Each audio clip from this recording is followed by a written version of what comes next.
The elements. Yellow is the colour of air, of winds blown strong and winds blown fair. Red belongs to flames and fire, burning brightly on the pyre. If water is your quest, use blue. Tides rise and tides fall in azure hue. The tint of Mother Earth is green, calm and peaceful and serene. In your mind these colours gel, and they will serve you very well. I was chatting online and I thought about a passage within one of the books that I have. It's called The Craft, and it talks a lot about the rules that are around Wiccan belief systems.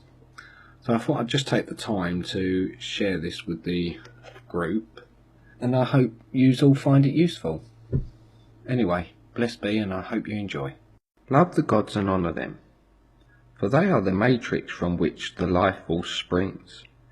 Remember, this force courses through the veins of all living beings.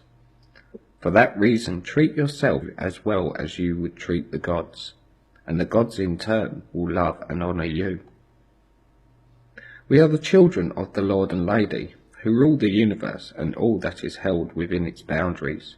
Treat them with parental respect and do not test them, for they are not to be trifled with. Only use the craft in love, so that the energy you create becomes a beacon of light for which to find the gods. When the craft is used otherwise, it becomes the net by which you are eventually snared and entangled. Let the craft unite the children of the gods to tend the earth and care for its beings. Do not glean the land when working it. Give the fallen fruits instead back to the earth mother. Be proud of the Wiccan ways, but be ever mindful not to slip into a pool of vanity. Once you fall in, it is difficult to find your way back into the portal. Speak little and listen much. Reserve judgment until all facts are in. Be joyful and happy, only then will life be filled with love. While your teachers serve the gods by giving the seeds of knowledge, it is up to you to sow them and tend them through harvest. Thus you reap what you sow. Remember that deceit and misuse of power is cause for karmic retribution. Do not gossip about fellow members of the craft, or hold any malice against them. Do not lie, for what you say in the presence of the god becomes manifest in reality. Be non-judgmental of those who do not embrace the craft. Likewise, do not disclose the identity of anyone who has. Keep your words to fellow members of the craft, for such is an oath to the god. Because the Lord and Lady do not want their children to suffer oppression or indignity on their account, they will seek recourse to rectify the matter. Never use the craft to do harm. In doing so, you bring harm to yourself. Never betray your siblings in the craft. Rather embrace the virtues of love, honour and wisdom. Never speak with your mouth that which is not in your heart. Never speak ill of the gods, for doing so will incur their anger. Because no one must endanger the craft, all members must follow the law of the land. Do not haggle over price when obtaining magical tools. To do so cheapens them in the eyes of the gods. Never accept money for performing spells for others. Never steal. Doing so will cause you to sacrifice something dear to regain universal balance. Honour all people and respect them. Let their eyes reflect your soul.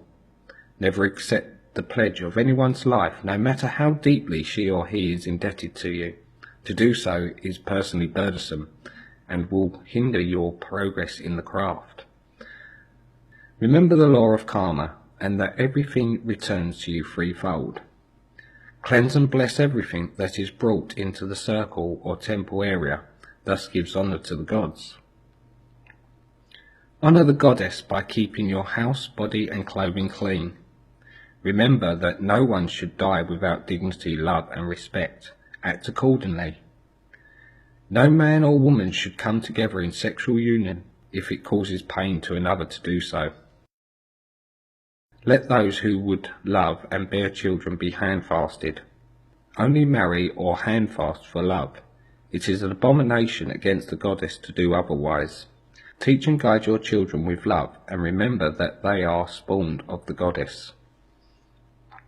It is up to the children of the gods to maintain their personal strands in the cosmic web. In doing so, they allow the universe to flux and flex when necessary. Respect your power, your magic, and the ways of Wicca. Know that everyone who crosses your path, even if only for a moment, is there to teach you something. Stay physically and mentally fit, but only then will the power in you remain pure. The circle should always be fit in place to invite the gods. For that reason, always purify it well and those who choose to enter. Remember the message of the goddess: I shall not carry you, nor hinder you, nor keep you from having the same opportunities as my other children. You are free and shall not be cuddled like babies in a storm. If you have true devotion and desire within you, then any obstacle shall be overcome. Make a sanctuary to the gods and only place the purest of energies within. To gain the blessings of the goddess, make an altar from stone or wood, and light candles and incense to her honour. Set aside one day during each moon to do the lady's work. She shall renew and bless you in return. Study the arts of circle casting and ritual with a pure heart and learn them well.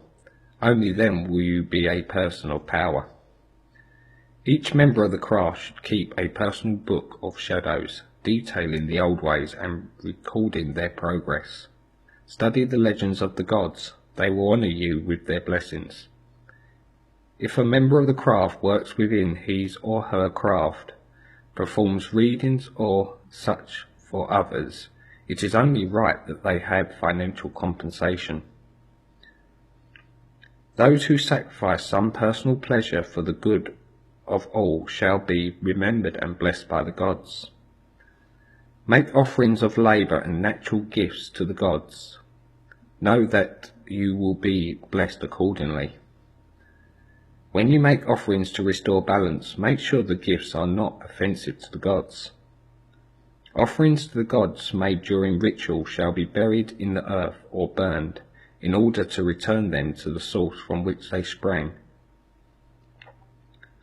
Use the craft to help yourself, but only in such a way that harm comes to no one.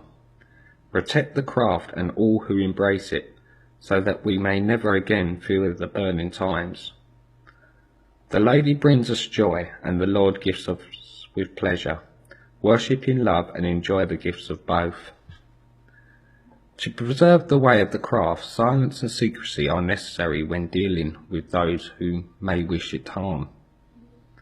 For the continuation of the craft and its ways, we must work towards achieving both mundane and spiritual balance, and do so with the power of love. Educate those who want to learn, but let love and wisdom be your guides. In this way, the rites of the craft are kept sacred. No one may enter a circle if they are physically ill. If a member of the craft is in need of a house or land, the craft may be used to expedite such matters, providing that it harms none. However, the full price must be paid without haggling.